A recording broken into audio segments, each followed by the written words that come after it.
19h45, la barrière Info Soir. Monsieur, dames, bonsoir et bienvenue à cette nouvelle session d'information du mardi 4 octobre 2022. Sitting ce matin au ministère des Finances des admis au concours direct de douane promotion 2020. Plus de 2 ans, ils attendent toujours leur affectation. Le point avec leur délégué. Promotion des officiers douaniers formés à l'EFOFAN, école de formation des forces armées nigériennes, à coût de millions de francs CFA dans la caisse de l'État du Niger. Il y a de cela plus d'une année. Nous constituons une promotion de 54 officiers, tous grades confondus, dont un professionnel qui a déjà été reclassé et affecté avant notre départ pour la formation militaire. Quant à nous autres, les 53 officiers, nous avons été présentés au drapeau le 2 février passé, date à laquelle nous sommes définitivement mis à la disposition de l'administration des douanes. Je vous rappelle que depuis ce temps, nous sommes à la maison à attendre nos décisions d'affectation. Parmi nous, il y a 7 inspecteurs principaux, catégorie A1, qui doivent suivre une formation théorique douanière dans une école de douane reconnue à cet effet, conformément aux dispositions du statut autonome de la douane. Parmi un moment, nous avons appris que le président de la République avait donné des instructions pour nous mettre dans nos droits, mais rien à signaler. Nous avons entrepris plusieurs démarches de l'autre côté de l'administration des douanes, toujours sans suite. C'est pourquoi nous avons décidé de venir ce matin au ministère des Finances, qui est le ministère de tutelle de la douane, afin de nous enquérir de l'évolution de notre dossier. Mais très malheureusement, personne n'a voulu nous écouter. Nous avons alors décidé de nous confier à vos caméras pour informer l'opinion nationale et internationale de notre situation et demandons au président de la République, chef suprême des armées, de mettre sa main dans cette affaire qui n'est pas encore prête pour connaître sa fin. Jeune étudiante Aïchatou Salissou Abdou, qui a marqué la toile la semaine dernière pour la particularité de son activité, a été approchée par une des équipes de la rédaction Labari. Cette jeune fille, faut-il le rappeler, s'est donnée comme activité la vente du café sur un vélo tricycle. Le reportage est de Boubacar Ibrahim et Ibrahim Abdou. Étudiante en 2e année de sociologie, Aïchatou Salissou Abdou, plus connue sous le pseudonyme de Aïcha, est âgée d'à peu près 26 ans. Depuis son plus jeune âge, elle dit avoir de la passion pour les petites activités grâce auxquelles elle arrive à subvenir à ses petits besoins. Fière, dévouée, Aïcha, ou l'incarnation du féminisme qui ne se réfugie pas derrière un quota, déballe d'où elle sort sa ténacité. De nature, je suis une fille qui aime travailler. Je crois que c'est ce qui m'a amenée jusqu'à arriver à ce niveau-là. Depuis toute petite, déjà, j'aimais faire des petites activités. J'aimais préparer des galettes, je vendais. Mon parcours jusqu'à l'université, je dirais. D'abord, après les petites activités que j'avais commencé à faire, j'ai commencé à vendre des friperies, des robes, pantajus pour des filles sur la cité. Je leur vendais ça, et bon, ça marchait bien. Donc, au fur et à mesure où je faisais ça, ça me poussait en même temps à penser à faire quelque chose de peut-être un peu plus grand. Donc, l'idée, ça m'a intéressée en fait. Je me suis dit, donc, vendre du café, là, ça va être, je pense que ça va être intéressant, vu que c'est quelque chose qui est beaucoup trop demandé. Les gens aiment ça. Comprenez? Donc j'ai commencé à vendre ça sur une petite table, juste là dehors, sur une table, mais c'est mon petit frère qui s'en occupait. L'idée première c'était quoi? J'ai réfléchi par rapport à mon académie. Parce qu'il faudrait que je réfléchisse par rapport. Il ne faudrait pas que quelque chose vienne interrompre ou bien quelque chose vienne me déranger dans mes études. Donc je me suis dit que si je fais ça, ça va me permettre de monter sur mon vélo, aller à la fac avec. Quand je cours, je le dépose, je ferme, je rentre, je fais mon cours, je reviens jusqu'à la fin de la journée. De vendeuse du charbon à la vente du café, en passant par celle des sachets d'eau, Aïcha, pragmatique, ne compte pas en rester là.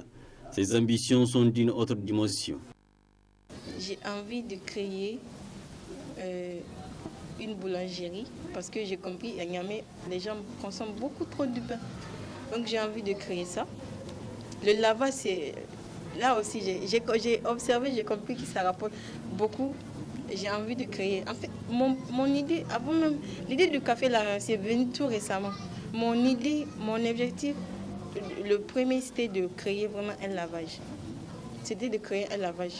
Donc moi, je pense qu'avec ça, petit à petit, je vais pouvoir m'organiser, mobiliser l'argent qui va me permettre de créer ce lavage-là. J'aime entreprendre, tout simplement.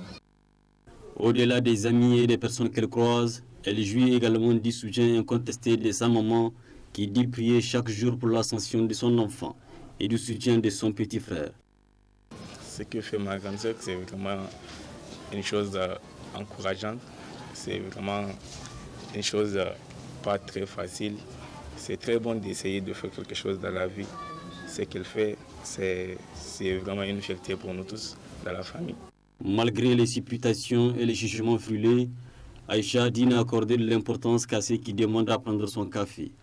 L'idéal pour elle, c'est d'arriver à subvenir à ses besoins et de tendre la main et susciter des idées auprès des incrédules. Bonne chance à Aïcha. Et restons également dans le même registre pour aller cette fois-ci à la découverte d'un jeune Nigérien à 136 km de Maradi, à Tessawa. Bachir Megizo est un enseignant contractuel de l'éducation physique et sportive qui, lui, à son tour, fabrique de la craie. Une façon pour lui, ici, du milieu rural, de contribuer à la bonne marche de l'école nigérienne et au-delà, créer des emplois. Les détails, c'est avec Hamza Sakou et Seydou Alko. Partant de son amour pour l'éducation et de sa volonté à contribuer à sa bonne marche, enseignant de formation, Bachir Megizo est un jeune de Tessawa qui fabrique de la craie. Après avoir suivi en seulement quelques mois une formation au Bénin et une autre en ligne dans ce domaine, le jeune enseignant se débrouille avec ses maigres moyens pour se procurer des matériels de fabrication de la craie. En tant qu'enseignant, donc, je me suis dit pourquoi ne pas investir et s'intéresser dans ce domaine. Parce que nous avons constaté que la craie, c'est une matière vraiment qui fait rare. Donc, dans ce pays aussi, dans le système éducatif, il faudrait que les autorités commandent ça quelque part. Donc, si nous avons reçu la formation, pourquoi ne pas mettre ça en place, ne pas mettre une unité de production de craie à Tessawa? La matière première, donc c'est une matière première que nous trouvons ici au Niger. Donc, c'est du calcaire. C'est du calcaire. Le calcaire, on trouve ça au niveau du Malbaza, et partout au Niger. Donc, on peut avoir ça, c'est assez accessible. Donc, c'est ça la matière première. Et quelques liens que nous commandons au niveau du Nigeria. Donc, c'est uniquement ça. Il y a des machines que nous avons déjà commandées au niveau de Cotonou. Donc, c'est à travers ça que nous travaillons. Avec les matériels disponibles, nous avons une capacité de production de 15 à 20 boîtes par jour. De 15 à 20 boîtes de 5 unités par jour. Donc c'est ça la capacité. Nous venons de commencer la production parce que les 2 derniers jours, c'était un échantillonnage que nous avons fait, auquel nous avons présenté aux libraires et aux chefs d'établissement pour faire le test de qualité. Donc ils ont testé la qualité, ils ont vraiment approuvé la qualité. Donc maintenant nous sommes en train de produire, nous n'avons pas commencé à livrer. Même à Tessawa, nous n'avons pas commencé à livrer parce que nous attendons les cartons, il faudrait que nous commandons tout ça. Nous avons un besoin d'appui pour pouvoir faire ça en grande quantité. Malgré sa volonté affichée, Bachir fait face à des difficultés. La difficulté que nous rencontrons maintenant est parce que nous venons de commencer. Dans un premier temps, c'est le matériel. Parce que nous, notre vision première, c'était une vision locale. Parce que nous avons installé l'unité de production de craie juste pour répondre aux besoins locaux. Mais suite maintenant à l'application des amis parents américains, ça a pris une envergure nationale. Déjà, nous avons des commandes des régions, de certains établissements privés, d'autres des instituts maintenant qui nous demandent de les produire. Mais nous n'avons pas vraiment une capacité à produire au sens large pour l'instant. Donc c'est ça vraiment la difficulté que nous rencontrons. Et aussi un problème de matériel vraiment adéquat pour mieux faire vraiment la craie qui répond maintenant aux exigences. Avec comme ambition de créer une entreprise, Bachir lance un appel aux autorités nigériennes, notamment le président de la République, qui accorde une attention très particulière à l'éducation pour lui venir en aide. Alors, cette fois-ci, à la découverte du canton de Sakwara, 6 dans la région de Tillabéri.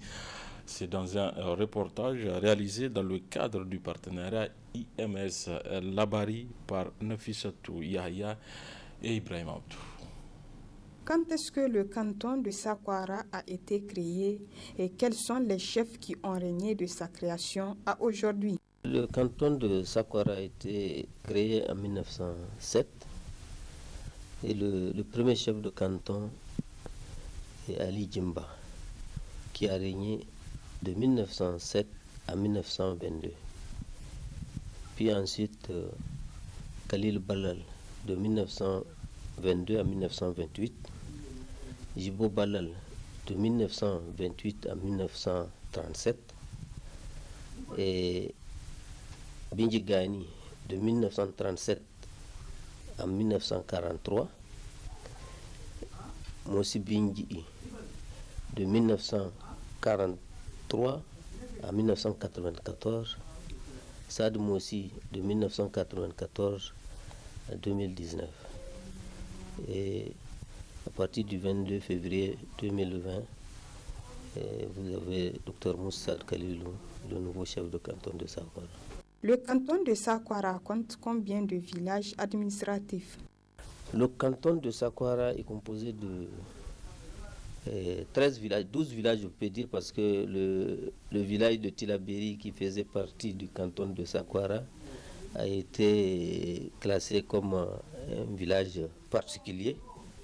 Donc, il reste 12 villages. Les 12 villages qui sont Bofeba, Namargungu, Djambala, Goureibio, Sakwara, Tilkaina Meberi, Tilkaina Kwartaji, Daikaina, Daiberi, Mari, Tagantasu et Baye. Voilà les 12 villages. Le village de Sakwara compte combien d'ethnies et quelles sont les principales activités de la population?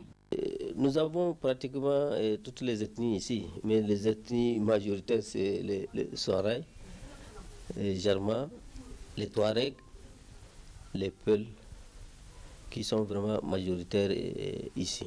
Les principales activités, c'est surtout l'agriculture.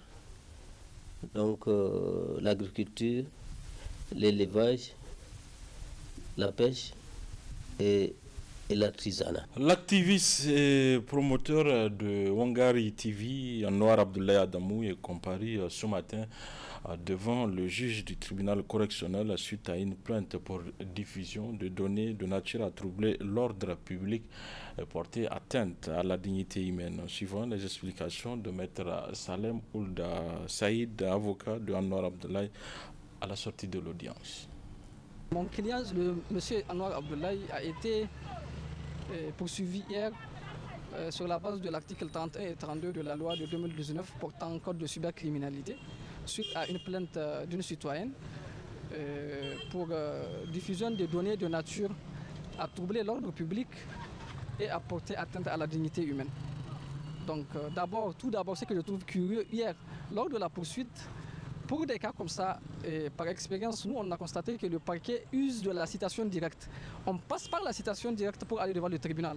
Mais pour son cas, ce que je trouve curieux, il a été mis en matière de flagrant délit. Donc il devrait forcément passer par la case prison avant de comparaître devant le tribunal correctionnel. Donc, nonobstant cela, elle a passé sa première nuit. Nous, on s'est débrouillé pour enrôler le dossier pour cette matinée. Donc, elle vient de comparaître devant le tribunal correctionnel. Donc, d'abord, je tiens à préciser que la dame, la plaignante, dès l'entame du procès, elle a retiré sa plainte. Donc, et ces genres d'infractions, c'est des infractions purement privées et personnelles, qui, nous, on considère quand la victime retire sa plainte, il y a même extinction de l'action publique. Mais nonobstant cela, on a retenu le dossier, il y a eu les débats. On a fait une demande de liberté provisoire qui a été rejetée et le dossier a été mis en délibéré pour le 18 octobre 2022. Donc le tribunal va statuer. Ce qu'il faut noter dans ce dossier, les observations que nous avons à faire, ce qui est aussi surprenant et regrettable, c'est que quand vous prenez, mon client a fait une publication pour dénoncer un acte qu'il considère comme de l'incivisme. Donc, il fait cela pour qu'on puisse tous concourir à la promotion de la salubrité publique. Donc c'est ça l'intention de mon client. Et je rappelle qu'il y a une loi, une ordonnance portant code de l'hygiène au Niger de 1993 qui condamne même ces genres d'agissement, le fait de jeter de l'ordure, quelle qu'en soit la quantité, sur la voie publique. Mais c'est ce que la plaignante, c'est qu'il reprochait à la plaignante dans sa publication avoir fait. Il y a un code, une loi portant code de la route de 1964 à son article 29 qui reprime cela. Le code de l'hygiène reprime cet acte à l'article 9. Mais nous sommes étonnés de voir que, à l'espèce, le parquet a changé de camp. Au lieu que le parquet met l'accent sur le respect du code de la route que je viens de citer, sur le code de l'hygiène, mais le parquet, bizarrement, il change de camp pour aller du côté de celui qui fait la promotion de l'insalubrité et contre la personne qui fait la promotion de la salubrité. Nous, c'est ça vraiment qui nous étonne. Nous faisons confiance à la justice nigérienne. Vraiment, nous faisons confiance à la justice. C'est pourquoi on a demandé au juge de constater qu'il n'y a pas d'infraction à l'espèce. Il n'y a aucune infraction à la loi pénale. Donc, nous n'allons pas préjuger de la décision que le juge va donner. Nous allons attendre le 18 octobre pour voir la décision qui sera prise et nous allons aviser, Inch'Allah. Il va rester en prison jusqu'au 18 octobre, comme la demande de mise à la liberté provisoire a été rejetée. Créée avant la Première Guerre mondiale, l'actuelle école primaire de Berni Garçon de Zander a formé plusieurs cadres du Niger, dont 2 présidents de la République, Mahaman Ousmane et Ibrahim Baré Nassara. Aujourd'hui, cette école est dans un état de dégradation avancée. C'est un élément du studio Kalango.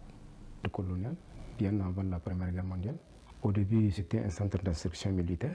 Donc, ce centre d'instruction militaire-là, en 1922, a été transformé en orphelinat des métis, puis en 1935, foyer des métis. En 1940, école régionale mixte de Zander. 1953, devenue école mixte de Zander-Berni. Et en 1959, création de l'école Berni-Fi.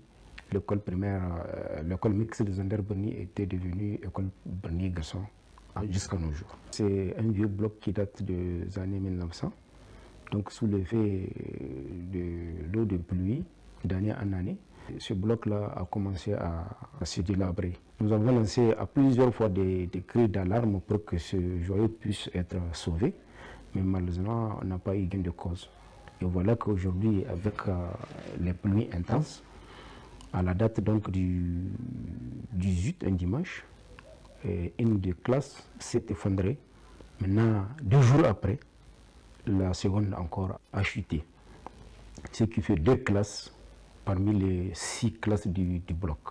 Nous avons avec le CGS évacué ce qui peut l'être et nous avons encore davantage lancé un cri d'alarme pour que le restant du bloc là, qui n'a pas encore chuté puisse être démoli parce que c'est un risque pour les enfants. Et en dehors de ce bloc là, nous avons 6 classes encore qui sont en état de ne plus être utilisées pendant cette rentrée académique 2022-2023. Cette école a eu à former des élites de ce pays. Au moins, nous avons eu 2 présidents qui ont été, en tout cas, élèves au niveau de cette école. Et cette école aussi a eu à former des éminentes personnalités, des rangs des ministres, des rangs des ingénieurs, des rangs de docteurs, des rangs des autorités traditionnelles. Et nous pensons que vraiment, on devrait venir en aide à cette école.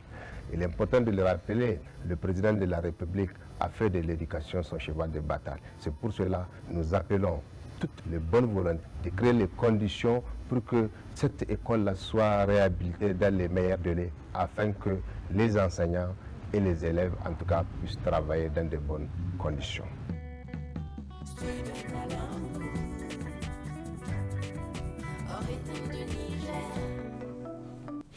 Voilà, fin de cette édition. Merci à vous de l'avoir suivi. Au revoir.